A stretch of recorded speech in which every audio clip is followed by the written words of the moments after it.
మొత్తానికి పటాన్చేర్ పంచాయతీ గాంధీ భవన్కి చేరుకుంది. ఈరోజు గాంధీ భవన్ కమిటీ ముందు అటు కాటా శ్రీనివాస్ గౌడ్ వచ్చారు. అసలు ఏం మాట్లాడారు, ఏం జరుగుతుంది అని అడిగి తెలుసుకుందాం. పటాన్చేర్లో ఏం జరుగుతుంది? మీరు సర్పంచ్గా ఎన్నో ఏళ్ల నుంచి కాంగ్రెస్ పార్టీలో ఉన్నారు, అందరికీ తెలిసిన విషయమే. సడన్గా ఎందుకు ఇన్ని గొడవలు? మీ కాంగ్రెస్ కార్యకర్తలే ఇంత దారుణం చేయడానికి కారణాలు ఏంటి?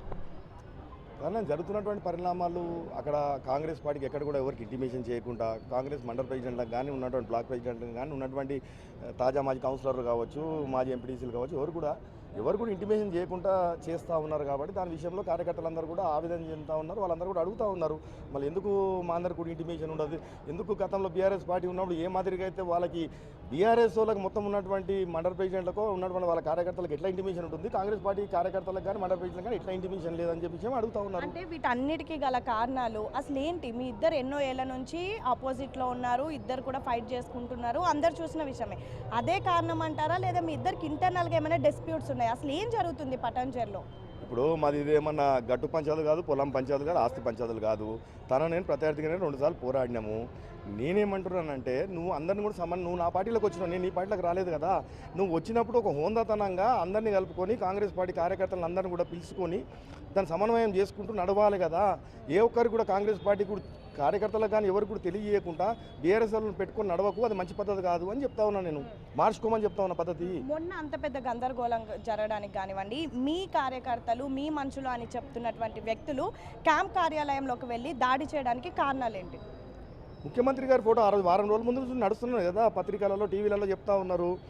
అది ఆ భవనం అనేది ఏంది, ప్రజల్లో పరిపాలించినటువంటి భవనం, అది గవర్నమెంట్ సంబంధించినటువంటి భవనం. అది అందులో ముఖ్యమంత్రి గారు మరి కాంగ్రెస్ పార్టీ అధికారంలోకి వచ్చింది, ప్రతి ఒక్క కార్యకర్తకు కూడా ఉంటుంది ఆవేదన. తీసుకుపోయి మా ముఖ్యమంత్రి గారు ఫోటో ఎందుకు పెట్టమని పెట్టిరు, దాంట్లో తప్పేమన్నా కనబడుతుందని అనుకున్నాను. కార్యాలయం కాదు, మా ఇల్లు నా ఇష్టం వచ్చిన ఫోటో పెట్టుకుంటా, కేసీఆర్ ఫోటో ఉంటుందని గూడమైపాల్ రెడ్డి అన్నారు. దీన్ని మీరు ఎలా చూస్తారు? అట్లా ఉంటుంది.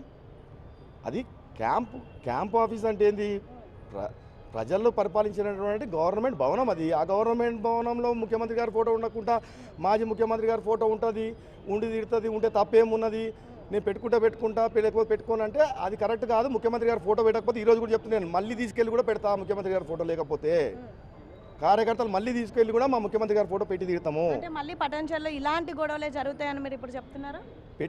ఫోటో పెట్టకపోతే మనం తీసుకెళ్ళి పెట్టినాము, మళ్ళీ నువ్వేమో తీసేసే పరిస్థితి ఉంటే కూడా మళ్ళీ పెడతామంటున్నా. ఎందుకంటే మా ప్రభుత్వం వచ్చినప్పుడు మా ముఖ్యమంత్రి గారి ఫోటో ఉండాలని చెప్తా ఉన్నాము. దాంట్లో తప్పేంది? నువ్వు 3 సార్లు గెలిచినావు, కనీసం నీకు ఎక్కడ కావాలి తెలియాలి కదా, నీకు అవగాహన ఉండాలి కదా. అది ప్రభుత్వ భవనంలో ఏ పార్టీ ఏ ప్రభుత్వం ఉంటే ఆ ప్రభుత్వం ముఖ్యమంత్రి గారిది పెట్టాలనేది నీకు ఉండాలి కదా, ఆలోచన అని అడుగుతా ఉన్నాను. అంటే గూడమైపాల్ రెడ్డి అనే వ్యక్తి కేవలం సీఎం ఆధ్వర్యంలోనే మీ పార్టీలో చేర్చుకున్నారు, సీఎం ఆధ్వర్యంతోనే మీ పార్టీలోకి వచ్చారు. అలాంటి గూడమైపాల్ రెడ్డిని ఇప్పుడు మీరు ఎందుకు వ్యతిరేకిస్తున్నారు? అంటే ముఖ్యమంత్రిని, పీసీసీని మీరు వ్యతిరేకిస్తున్నారా? దాన్ని వ్యతిరేకించడం ఎట్లా అవుతుంది? ముఖ్యమంత్రి గారి ఫోటో పెట్టు అని అంటే పెడితే మేము దాన్ని వ్యతిరేకించినట్టు అవుతుందా? వ్యతిరేకించినట్టు కాదు కదా. అది మేము మర్చిపోతాయినా గుర్తు చేస్తూ ఉన్నాం. ముఖ్యమంత్రి గారు భవనం ఇది గవర్నమెంట్ భవనం, అలా ముఖ్యమంత్రి గారి ఫోటో ఉండాలి. ముఖ్యమంత్రి గారి ఫోటో లేదు. గతంలో నువ్వు ఉన్నటువంటి బీఆర్ఎస్ ప్రభుత్వం ఉన్నటువంటి కేసీఆర్ ఫోటో పెట్టుకొని తిరుగుతూ ఉన్నావు. కాబట్టి మా కార్యకర్తలు ఆవేదన చెంది మా ముఖ్యమంత్రి గారి ఫోటో అక్కడ ఉండాలి కాబట్టి పోయి తీసుకెళ్ళి పెట్టిర్రు. మీ వెనుకున్నటువంటి కార్యకర్తల మీద ఎంతో మంది మీద కేసులు పెట్టారు, మీ పార్టీ వాళ్ళే పెట్టారు. అండ్ మోరోవర్ మీ పైన కూడా A14గా కేసు పెట్టారు. దీన్ని ఎలా చూస్తారు? ప్రభుత్వమే మీది, కేసులే మీ మీద ఉంటే ఎలా?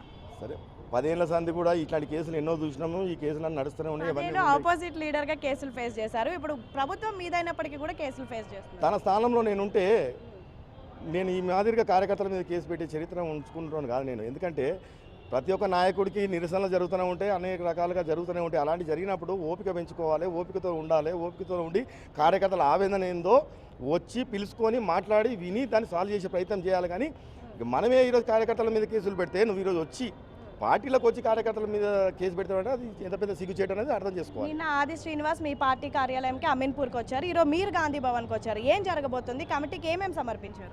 పటాన్చేర్లో ఉన్నటువంటి ప్రస్తుత పరిస్థితి ఏంది, భవిష్యత్తు కాంగ్రెస్ పార్టీ పరిస్థితి ఏం జరగబోతుంది, అది తృప్తంగా ఇప్పటివరకు 6 నెలల తను వచ్చిన తర్వాత కూడా జరిగిన విషయాలన్నీ కూడా తృప్తంగా చెప్పడం జరిగింది. దాని తర్వాత వాళ్ళు తదుపరి నిర్ణయం ఏం తీసుకుంటారు ఏందని వేచి చూడాలి. కమిటీ నుంచి రెస్పాన్స్ పాజిటివ్గా ఉందా?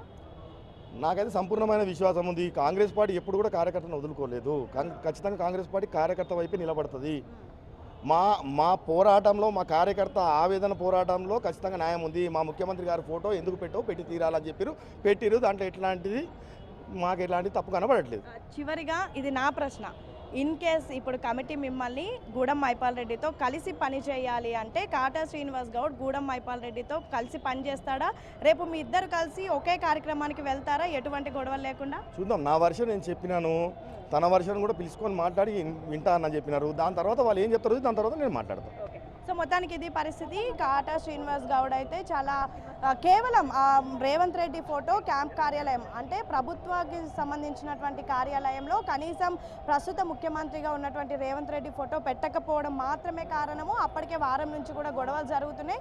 నేరుగా మా కార్యకర్తలు ఫోటో పెట్టడానికి ప్రయత్నించారు. ఇప్పటికీ కూడా నేను సవాల్ చేస్తున్నాను, రేవంత్ రెడ్డి ఫోటో పెట్టకపోతే అక్కడ కేసీఆర్ ఫోటో ఉంటే ఖచ్చితంగా మరొకసారి వెళ్ళి అయితే మేము ఫోటో పెడతాము, ఇదే విధంగా మరొకసారి ధర్నా కూడా చేస్తాము ఫోటో పెట్టకపోతే అంటున్నారు. అండ్ మోరోవర్ అన్ని ఆధారాలు అంటే గతంలో గూడెం మైపాల్ రెడ్డి బీఆర్ఎస్లో ఉన్నప్పుడు ఏ విధంగా కాటా శ్రీనివాస్ గౌడ్ పైన కేసులు నమోదు చేశారో వాటిని, అదేవిధంగా కాటా శ్రీనివాస్ గౌడ్ కాంగ్రెస్లో చేరిన తర్వాత అంతకు ముందు దాని తర్వాత జరిగినటువంటి పరిణామాలు, ఆయన వచ్చిన తర్వాత ప్రభుత్వానికి అసలు మంచి జరిగిందా చెడు జరిగిందా వీటన్నిటికీ సంబంధించినటువంటి ఆధారాలతో సహా కమిటీ ముందు ఉంచాను. కమిటీ ఏ నిర్ణయం తీసుకుంటే దానికి ఏకీభవిస్తాను. నాకు ఖచ్చితంగా నమ్మకం ఉంది. ఎన్నో ఏళ్ల నుంచి పనిచేస్తున్నటువంటి వాళ్ళను కాంగ్రెస్ వదులుకోదు. ఇన్ కేస్ మహిపాల్ రెడ్డి మీరు ప్రొవోక్ చేయడం వల్లనే క్యాంప్ కార్యాలయం మీదకి ఆ రకంగా దాడికి వెళ్ళిరని చెప్పి చెప్తున్నారు. ఆయన కాదనే కాటను ఓడగొట్టిరు జనం అక్కడ జనం అని చెప్పి ఆయన చెప్తున్నాడు. దీనికి ఏం చెప్తారు? ఒక్క విషయం అన్నా, నేను దాన్ని దాడి అని అనను.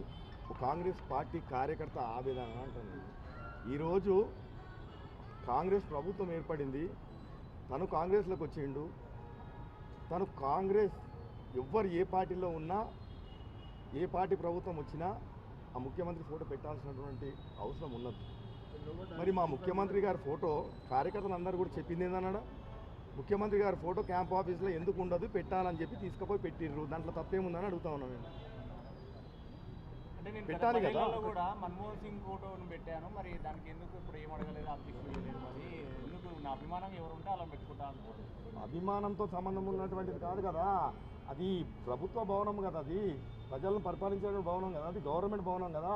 అక్కడ నువ్వు ప్రధానమంత్రిని పెట్టాలి, ఏ ప్రభుత్వం కూడా ముఖ్యమంత్రిని కూడా పెట్టాలి కదా. అదే కదా నేను చెప్పింది. ఇప్పుడు గూడెం కాటన్ కలుపుకోలేకపోతున్నాడా, కాటా గూడెంని దగ్గర రానిస్తలేడా, ఏంది అసలు ఏం జరుగుతుంది? నేను స్పష్టంగా చెప్పేది ఏందన్నా, నా పార్టీలకి తను వచ్చింది తప్ప తన పార్టీలకు నేను పోయినోని కాదు కదా. నా పార్టీలకు తను వచ్చినప్పుడు తనకి ఓపిక ఉండాలి, సహనం ఉండాలి, తన కలుపుకోపోయే ప్రయత్నం ఎట్లా చేయాలనే విధంగా తనకు ఉండాలి, నాకు కాదు కదా. తను ఏ ఒక్క కార్యకర్తలు కూడా చెప్పలేని పరిస్థితి ఉందాడా, మండల ప్రెసిడెంట్ చెప్పలేని పరిస్థితి ఉంది. ఇక్కడ పార్టీ అంతా కూడా ఇబ్బంది పడిపోతూ ఉంది అనే విషయం నేను ఇప్పుడు కమిటీ కూడా చెప్పడం జరిగింది. 100% సంపూర్ణమైన నమ్మకం ఉంది. ఖచ్చితంగా మా కమిటీ ఖచ్చితంగా కాంగ్రెస్ పార్టీ కార్యకర్తలు కాపాడుకుంటుందనే సంపూర్ణమైన విశ్వాసం నాకు ఉంది. కమిటీ కలిసి పని చేసుకోవాలి అంటే మీరు కలిసి పని చేస్తారా మైపాల్ రెడ్డితో? అదే ఉంది. ఇప్పుడు నేను చెప్పాల్సిన వర్షం నేను చెప్పినాను, తను చెప్పాల్సిన వర్షం తను చెప్తాడు. రేపు కమిటీ ఏ నిర్ణయం తీసుకొని మళ్ళీ పిలిపించి మాట్లాడి ఏ మాదిరిగా డిసిషన్ తీసుకొని నాకు చెప్తారో అప్పుడు దాని తర్వాత నేను మాట్లాడతాను. కేసులు పెట్టారు, దాన్ని ఎట్లా ప్రధానంగా మీ డిమాండ్ ఏం చెప్పారు అంటే ఏం చేస్తే ఆడ న్యాయం జరుగుతుంది, కాంగ్రెస్ కార్యకర్తకు ఏం చేస్తే న్యాయం జరుగుతుంది? ఏం చేస్తే అంటే అదే నేను చెప్పాల్సింది చెప్పిన వర్షన్ ఏ విధంగా పోతుంది. తను బీఆర్ఎస్లో పెట్టుకొని గతంలో బీఆర్ఎస్ పార్టీలో ఉన్నప్పుడు ఎమ్మెల్యేగా కొనసాగినప్పుడు ఏ మాదిరిగా అయితే బీఆర్ఎస్లో పెట్టుకొని అక్కడ ఏ విధంగా చెలామణి చేసిందో అదే విధంగా కొనసాగుతుంది. అవును, పోలీసు వాళ్ళతో కూడా ఇప్పుడు అంతా కూడా తన గతంలో బీఆర్ఎస్ పార్టీ ఉన్నప్పుడు ఎవరైతే అక్కడ ఉండి కాంగ్రెస్ పార్టీ కార్యకర్తలు అంచివేసారో అలాంటి వాళ్ళని తీసుకొని మళ్ళీ పోలీసులు పెట్టి కార్యకర్తలను ఇబ్బంది పెట్టే పరిస్థితి వస్తూ ఉంది. ఇవన్నీ జరగడం వల్లనే కదా మొన్న జరిగినటువంటి సంఘటనలో కూడా రోడ్ ఎక్కే పరిస్థితి వచ్చింది. కాంగ్రెస్ పార్టీ మున్సిపల్ అధ్యక్షుల మీద తనే బీఆర్ఎస్ వాళ్ళతో పెట్టి తను కూడా కొంచెం చెప్పలేనటువంటి మాటలు కూడా మాట్లాడడం జరిగింది కదా. అందులో భాగంగానే నిరసన తెలియజేశారు. అందులో భాగంగానే ముఖ్యమంత్రి గారి ఫోటో ఎట్లుండదండి. కార్యకర్త 10 సంవత్సరాల జెండా మోసే కార్యకర్త ఈరోజు ప్రభుత్వం వచ్చేదాకా ఈరోజు కార్యకర్త నిలబడ్డాడు కదా. ఆ కార్యకర్తకు ఉంటుంది కదా మా ముఖ్యమంత్రి ఫోటో పెట్టాలనేది ఉంటుంది కదా. వాళ్ళు తీసుకుపోయి పెట్టిన తప్పు ఎక్కడ కూడా నాకు కనపడట్లేదు. మీ కార్యకర్తలు ఏమో ఫోటో పెట్టాలని చెప్పి చెప్తున్నాడు. నా ఇష్టం పెడతా లేకపోతే కరాఖండిగా అయిపోయిండు. నెక్స్ట్ ఎట్లా ఉండబోతుంది మీ కార్యకర్తల తరఫు నుంచి స్టెప్? అందులో భాగంగానే ఈరోజు కమిటీ చేసిర్రు. కమిటీ చేసినాక ఆ ఉన్నాయన్నీ కూడా నేను చూపించడం జరిగింది, ఆ వీడియోస్ అన్ని చూపించడం జరిగింది, తన మాట ఏం మాట్లాడిండు ఏందనేది కూడా చూపించడం జరిగింది. వారి కమిటీ ఏ నిర్ణయం తీసుకుంటుందో వేచి ఫోటో చూద్దాం. ఒక్కటే గొడవనా లేదంటే ఇంటర్నల్గా ఏమైనా డిస్ప్యూట్స్ ఉన్నాయా? ఫోటో అనేది ప్రధానమైనటువంటి ఇష్యూ, పెట్టాలి ఖచ్చితంగా. అది ఏ గవర్నమెంట్ ఉన్నా ఏ ముఖ్యమంత్రి ఉన్నా పెట్టాలి. ఈరోజు మా కార్యకర్తల ఆవేదన, మా ప్రభుత్వం వచ్చింది, మా ముఖ్యమంత్రి ఫోటో ఎందుకు పెట్టామని అడుగుతున్నాం.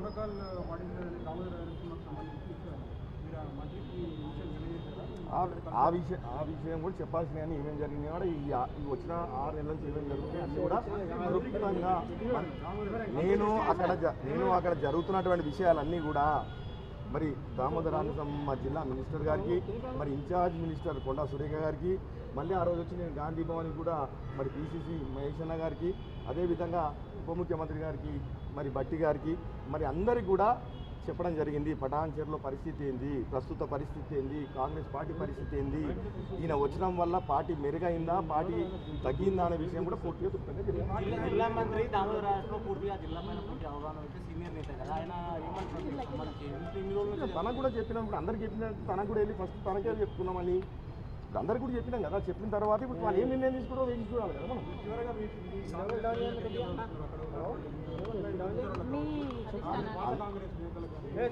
కాంగ్రెస్ పార్టీ కార్యకర్తలు నేను ఒకటే విజ్ఞప్తి చేస్తా ఉన్నా, సమన్వయం పాటించండి.